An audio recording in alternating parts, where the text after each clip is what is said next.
ಏನಿದು ಗಂಟು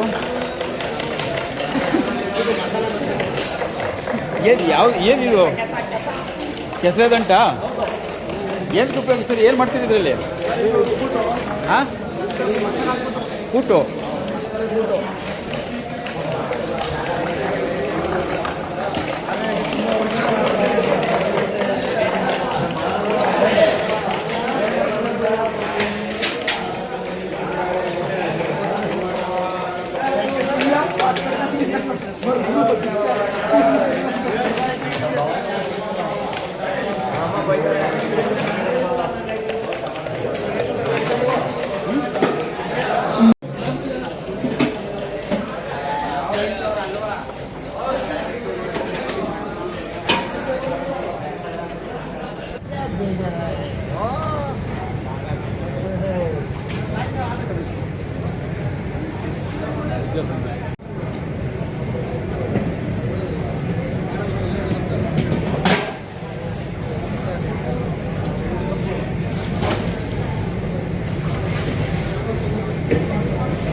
ನೀವೇನಾ?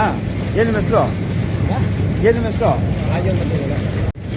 ನಮ್ಮ ಊರು ಉಪ್ಪಲಿಗೆರೆ, ಈ ನರಸೀಪುರ ತಾಲೂಕು, ಮೈಸೂರು ಜಿಲ್ಲೆ. ನಮ್ಮದು ಕ್ಯಾಟ್ರಿಂಗು MK ಕ್ಯಾಟ್ರಿಂಗು.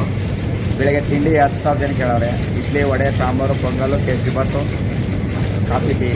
ಮಧ್ಯಾಹ್ನ ಊಟ ಹೆಸರುಬೇಳೆ ಪಾಯಸ, ಹೋಳಿಗೆ, ತುಪ್ಪ, ಮತ್ತು ಪಲಾವ್, ಮೊಸರು ಬಜ್ಜಿ, ಕಡಲೆಹುಳಿ, ಮೆಣಸಿನಕಾಳು ಮೊಳಕೆ, ಅನ್ನ, ಸಾಂಬಾರು, ಪಲ್ಯ, ಕೇಳೋರು, ಮಜ್ಜಿಗೆ, ಮೊಸರು. ನೈಟ್ ಊಟ 4,000 ಜನ ಕೇಳೋರು. ವಾಂಗಿಬಾತು, ಚಟ್ನಿ, ಬಜ್ಜಿ, ಕಾಫಿ, ಟೀ. ನಾವು ಒಂದು 80 ಜನ ಬಂದಿದ್ದೀವಿ.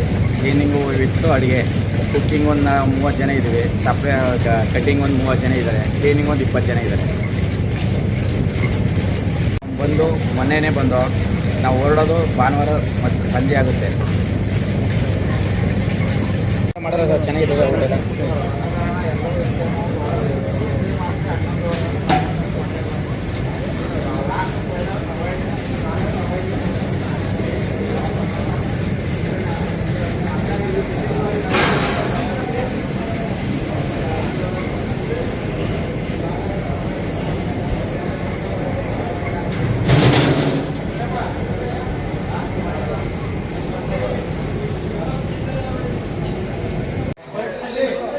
ಸಾಂಬಶಿವನ್ ಅಂತ ಡಾಕ್ಟರ್ ಮುಮ್ಮಡಿ ನಿರ್ವಾಣ ಸ್ವಾಮಿಗಳ ಪುಣ್ಯಾರಾಧನೆ ಮಹೋತ್ಸವದ ಅಂಗವಾಗಿ ಶ್ರೀ ಕ್ಷೇತ್ರ ನಮ್ಮ ಮಠದಲ್ಲಿ ಪ್ರಸಾದ ವ್ಯವಸ್ಥೆ ಬರುವ ಭಕ್ತಾದಿಗಳಿಗೆ ಬೆಳಗ್ಗೆ ಇವತ್ತಿನ ಬೆಳಗ್ಗೆ ಬಂದು ಒಂದು 2,000 ಜನಕ್ಕೆ ತಿಂಡಿ ವ್ಯವಸ್ಥೆ, ಖಾರ ಪೊಂಗಲ್ಲು ಮತ್ತು ಸ್ವೀಟ್ ಪೊಂಗಲ್ ವ್ಯವಸ್ಥೆ ಆಗಿತ್ತು.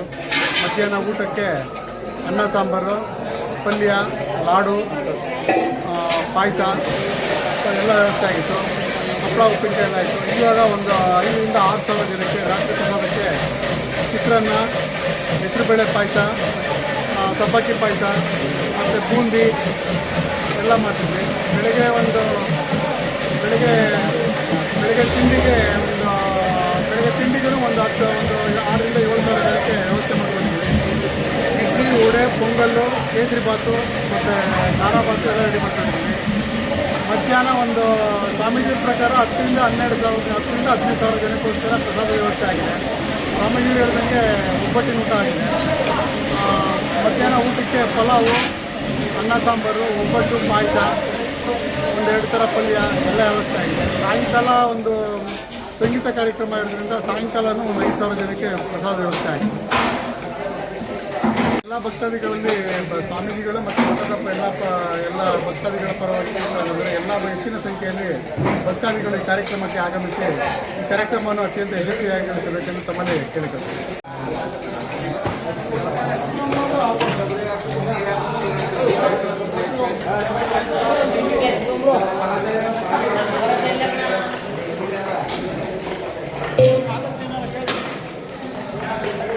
ಬಂದ್ರಪ್ಪ ಮಾತಾಡಿ ಬನ್ನಿ.